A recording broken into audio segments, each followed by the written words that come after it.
What's up, everybody? I'm here today. It's the Best Fit Real Estate Podcast. I'm here with my good buddy, Steve Racey, who's out in the Palm Beach area, or as I like to call him, Steve Racey. You guys doing today? Good. Everyone's good, man.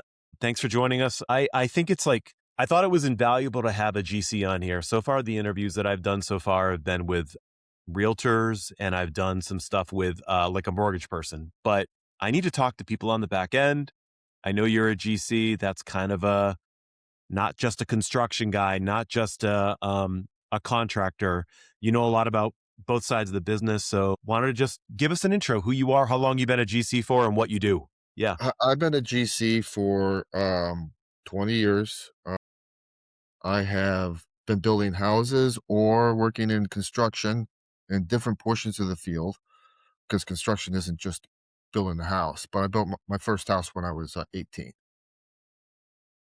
I am Blue Water Ventures General Contractors.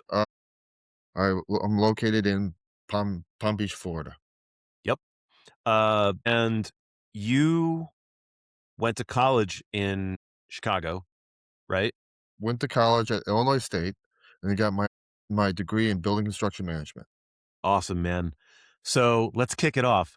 What's the biggest lie that HGTV tells people that are sitting at home about GCs and renovating and how fast a renovation actually happens? Because I want to kick it off with some real grit here. Everybody wants it. They want it done tomorrow and they want it done perfectly. What's the biggest lie that HGTV tells, and what's the biggest misconception when meeting someone like you? Well, one of the things is that it never happens like it happens on TV. We don't have 20 takes to make sure we get it right. You have to either get it right the first time or you got to fix what you did or someone else did that did it wrong. Majority of the time, I get involved in a project that has gone awry because a customer thought that they could do a DIY, and it doesn't happen that way. It's You talk about DIYers thinking that they can do it themselves. yeah, yeah. They think they can do it themselves, and then they realize it's a lot bigger job than they expected it. What's the biggest thing people come to you with in terms of a problem? Here's a problem I have. When it comes to residential, commercial, larger jobs and everything else, the first one with customers generally is they didn't get a permit and they're doing something without what they need. They don't have a plan and they're just trying to figure it out. So even when they think they're going to move forward with the job, they don't know enough about what they need to do. So you mean they've started the job without a permit, or they've come to you? Like, I thought that's part of a GC's job, is to help them get a permit. The ones I've talked to here in Denver, they're like, we'll help you with that. We will get that for you. Yeah, they all think they can do it themselves. And then they find out that what they're doing is actually considered illegal. How hard is it to get a permit in Palm Beach, Jupiter, the areas that you work in, all the areas around Palm Beach? Every municipality is different. They have their timelines and everything else. A lot of times it's mostly the time period it takes up is an architectural issues. Okay. Timeline typical. Let's just talk about what people normally do. Hey, Steve, I want to renovate my bathroom. A bathroom in a nice, normal 4-bedroom, 2-bath house with a 2-car garage. How long does it take you to pull that permit and to legally be able to start working on that bathroom? Ballpark. 5 to 6 weeks. Do you start the work before the permit, or do we not talk about that on TV? We can talk about that. It's not wrong to get started with some of the items, specifically when it comes down to figuring out what materials you're going to need to have, ordering some things, and getting everything prepared for the job. Now you can do some light demo work and everything else, taking up tile and others that you are not required to have a permit for until the actual portion gets into plumbing or HVAC work or Okay. where are all the other portions of that. So it's walking a fine line of what you can do before the permit technically gets in your hands. Technically, you need to have a permit before you actually start touching anything that has to do with electrical, plumbing, and HVAC. Those are the big crucial things on the interior portion of the building. What's the biggest red flag that you see when you walk into someone's house that needs your help for a job? Preparation. Like, it's not like you can keep your house totally exposed to everything else. You gotta prep the job. Plastic, and keep the dust down. So, because eventually it goes throughout the house. Wait, you're saying the red flag that people aren't ready for the fact that their house is gonna be full of dust and noise and construction. That's the red flag? But what's your, like, "Oh my god," you walk into a house and you double your price. They told you one thing on the phone, and you walk in the house and you're like, "Holy crap. This is not what you told me." That happens all the time. But Yeah, yeah. it's about evaluating the situation when you get there and explain to the customer, these are the factors that are involved. Then it becomes paperwork and a contract. Dude, I gotta ask you this because it's the biggest problem. It probably has existed since the day you got your license. What is the deal with contractor ghosting? Why don't people show up? Well, a lot of it has to do with in particulars that I see. You've got all this stuff you have to coordinate, it's several different items. If you don't get there with everything you have, again, I'm going back to the preparation portion of it. If you're prepped for the job, you schedule for the job, and then you can show up for the job. But if you don't do those things in the order, you know, they'll call or you get I mean, I've never, I've always put down the date that I'm going to be there, and even if nothing's ready or they're not ready, it's you got to be frank with them.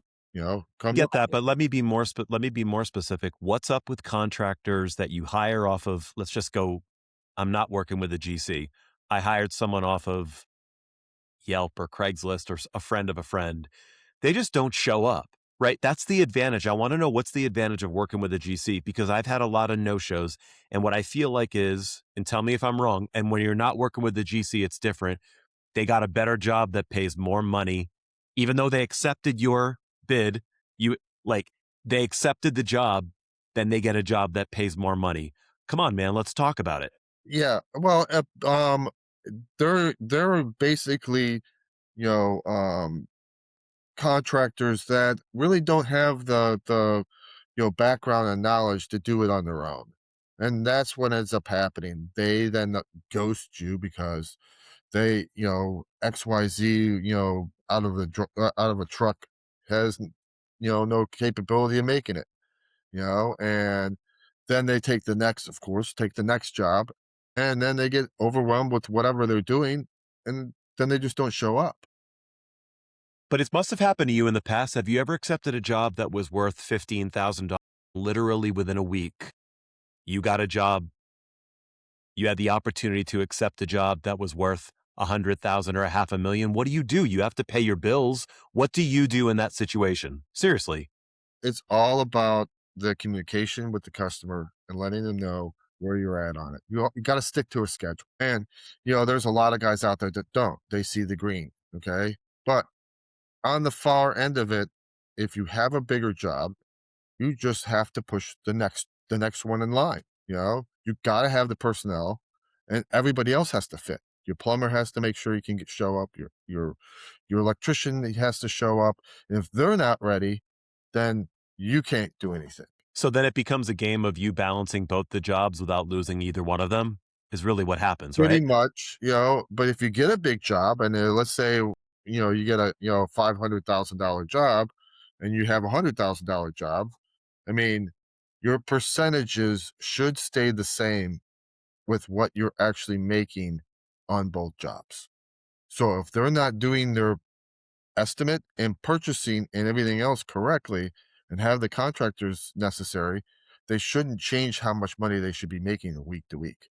It's controlling that budget on the contractor side so that you can stay on the budget that you need to for every week.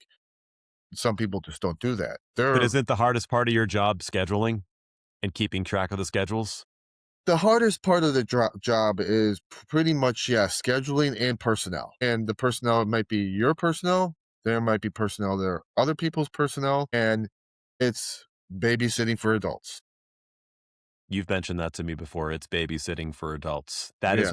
That's what being a GC is. Babysitting for adults, but the adults are supposed to be adults, Yes. right?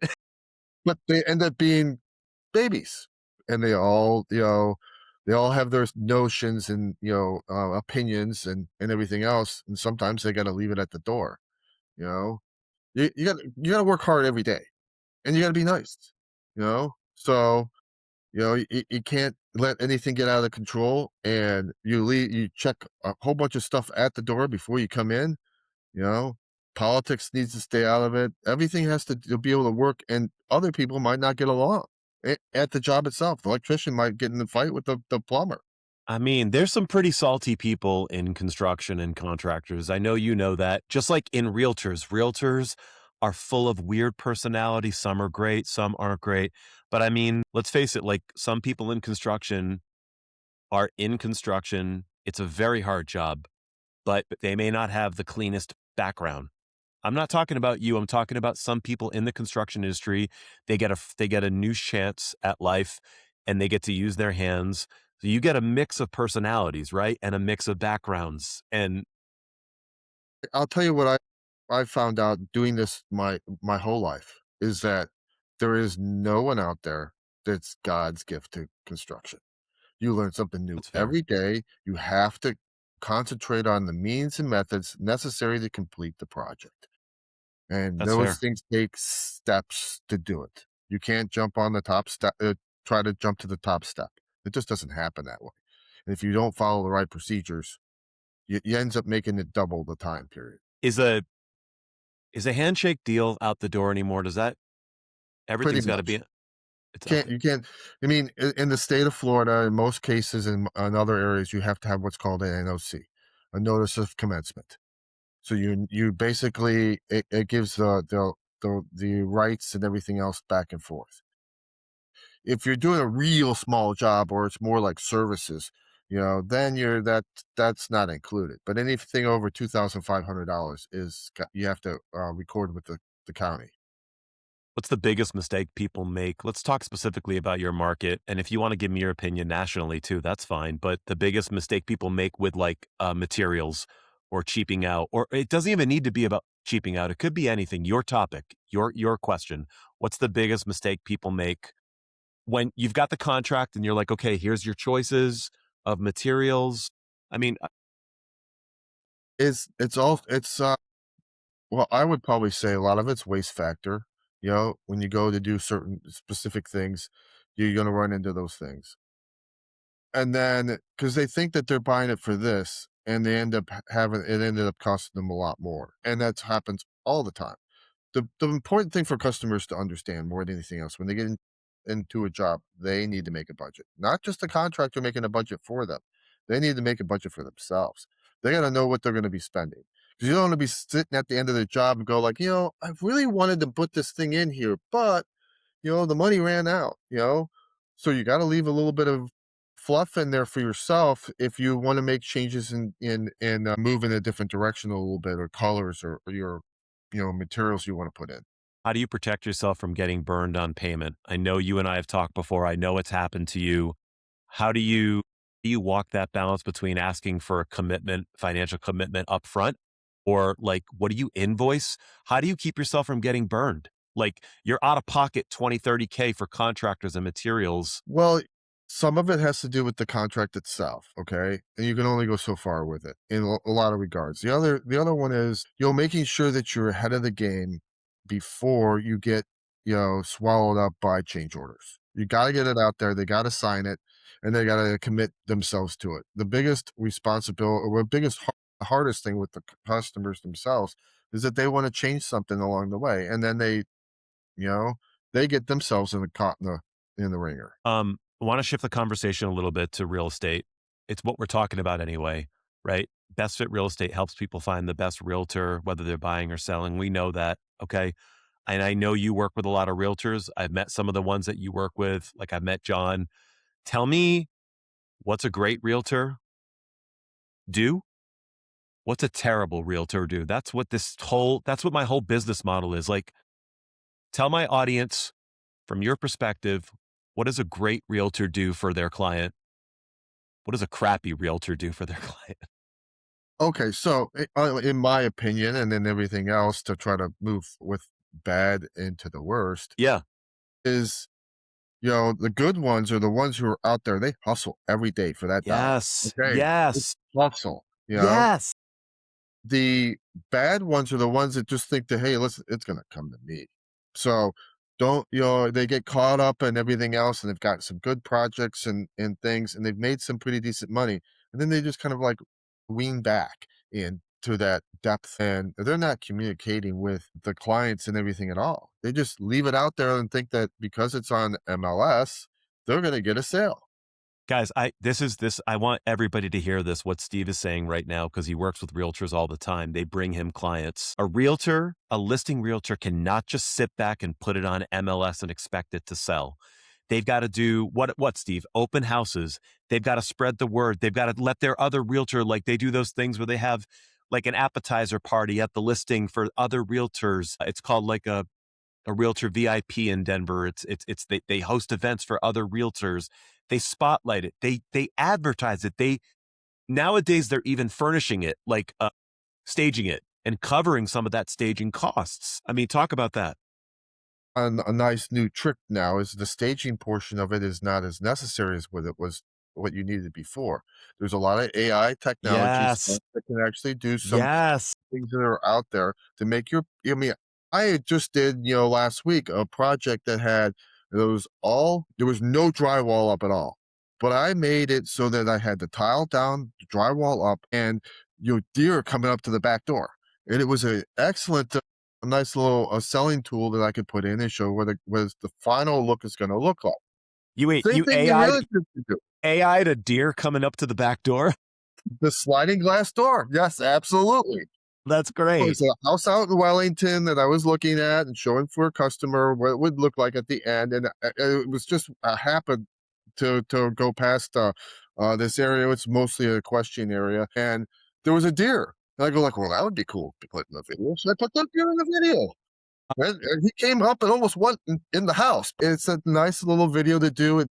It's the hustle and the being able to use what you have to do it. They are working for you. Some of them think you're working for them and you're going to get them money. No, they're working for you. They need to be out there. They need to start communicating with people, whether it's in groups and everything else. Some of them are in BNI or these other type of things, and it's all about a collaboration between everybody else. Let's Most talk of your about what leads. about buying realtors that you're working with to go buy a house. I think it's the same thing.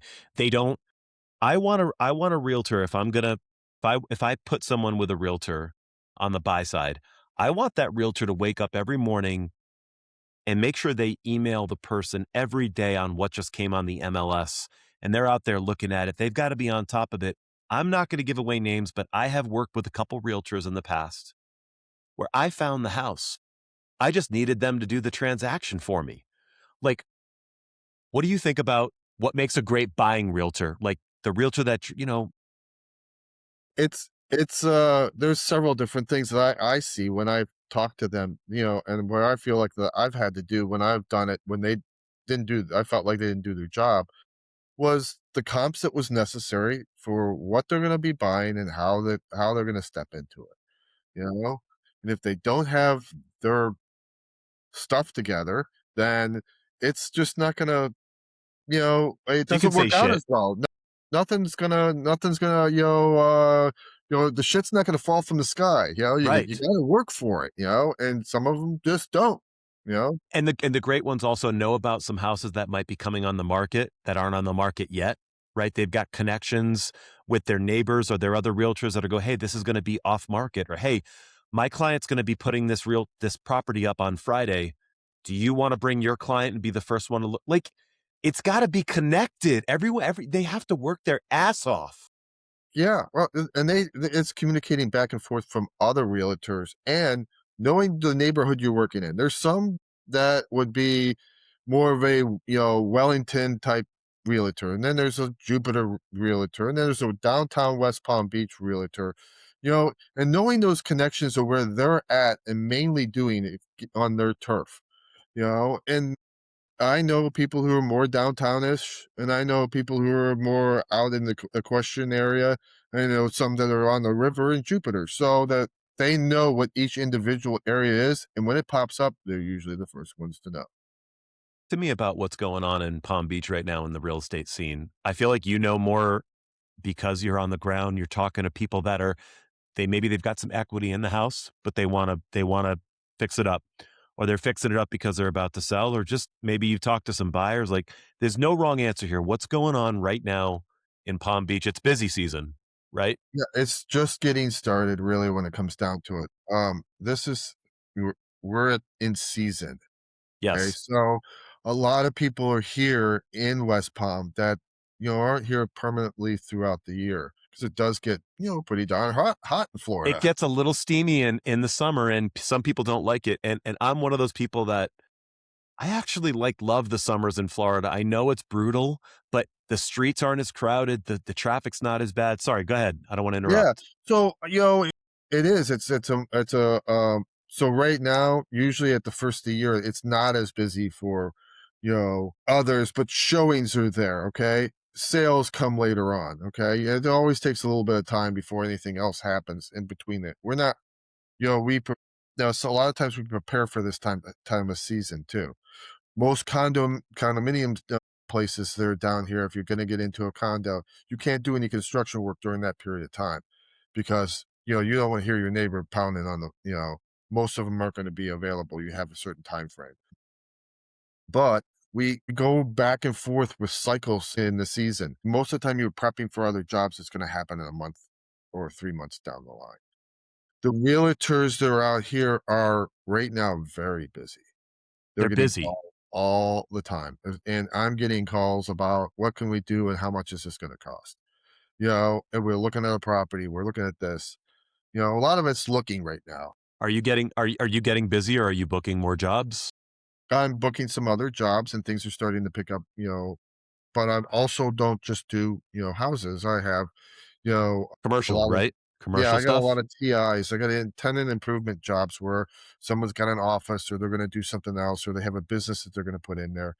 And they're renovating that location that they're leasing so that they can prep for something else. So I got a couple of those that are happening. You Hey, know, Steve, talk to me about the opportunity. When you're done, I wanna hear about the opportunity zone. You taught me a lot about that in Palm Beach. Can you talk to our audience about what's the opportunity zone? It's literally like a zone of real it, estate. it's it's a mapped out location. This all happened just after 2016 to 2019. Primarily happened in the 2018 time period. But this time period was where, the government officials came and said, "We want to, you know, have these areas grow." So they gave all kinds of incentives, mostly tax reliefs and everything else. If you do some work on that property, though, you can actually front your taxes, and you gotta talk to a tax consultant before you buy something. Of But course. those are most of those things now are very well managed and have been done, and money has come out of those, and they've built up some of those areas. So, they mostly did a lot of work for commercial stuff. Okay, So, so you're saying the tax benefit in Palm Beach to the opportunity zones is it over pretty much? It's been there's a map, and you need to go to the map and look to see if the house is in the opportunity zone. So, and that if it's in the opportunity zone, guys, and this could you should look at this in all your markets. I don't know, this is just what Steve taught me about Palm Beach. There's tax benefits. The price might be a little bit lower, but hopefully it's an area that's bringing some more attention. There could be like it's getting gentrified, maybe some more stores, more construction, like it was once a not great neighborhood, maybe, right, Steve? Yeah, it's basically they're putting fertilizer on that area and saying, "Here, listen, this is gonna grow." Yeah, yeah, yeah. But and what happens is it happens all around that area because, it might have been a poverty area. It just starts to grow into it all, and it expands. It's very well, and very smartly done, to actually have what you can put into it to because most of them are run down. So what they do is they build it up, and you get a tax benefit for that, and it makes the areas more, you know, um visually appealing. What's the difference between working with someone who's low budget and someone who has, and I know you've worked on a lot of upscale houses, or someone that has a multi-million dollar home, not just the money, obviously. I mean, personality wise, what's the difference? Like, what do you Well, find? Like, hey, man, I'll tell the you what I people with find. less money are nicer. Like, if that's okay to say, if that's what it is, like, is that 85% of the general public is crazy. Really. I mean, they have their perceptions and everything else, and they don't check them at the door because 'cause they're the customer. So, they just don't they wanna have it, and if they wanna have it at, you know, a low budget, but have, champagne, for lunch, you know? So, there's misconceptions there, and it's the most important thing as a contractor, or even as realtors, it should be, is that let them know what the truth is. Because when they find it out later on that hey, listen, you lied to me, or they think they lied to you lied to them, or that you brought them down a path that the light at the end of the tunnel was a train. It just doesn't, it doesn't make anybody else sit right. So it's better to be truthful up front. Might hurt, you know, pull off the band-aid, but you gotta get them on that right road. And that also for realtors too. They need to go down there and tell everybody what it is. They're there to sell it. And that's one of the problems I've had is I've given somebody a bid and it's mostly the realtor and he hands it over to the other guy and they never told what the realization of the whole portion of the bid is. and again, I want to be clear so my audience knows this. You're a GC, not a contractor, which means you're able to hire the contractors. You carry a higher insurance. You literally bid the job and you cover the job from beginning to end. And I think I know the difference between a GC. It means your job's going to be a little bit more expensive, but it's also on them. If we hire you and we sign that paper with Right. you, And we're licensed with the state. The state of Florida requires you to go through, a lot of stuff. And one of the other things you're trying to do is keep it so that it's permitted properly and that the municipality knows what it is. Now, I can put my other hat on for this portion. I think a lot of the fees and the fines and all the other things that they do to you from municipalities is just to generate revenue and to also show that the value of the house has increased so they can charge you more for that the real estate cost for what the roads and schools and everything else. So it just drives the price up for them so that they can charge more money. so I'm going to beg you to, and me too, to not get too political when I ask you this question, but just yes or no, like how much are the tariffs impacting construction costs? That's all, like Home Depot or wherever you get your stuff, like, and it's okay to be honest, like if it means it's going up, it's gone up. If you haven't noticed it, you haven't noticed it. Like Here's the thing, the low end products have increased because those are the things that everybody got for cheap.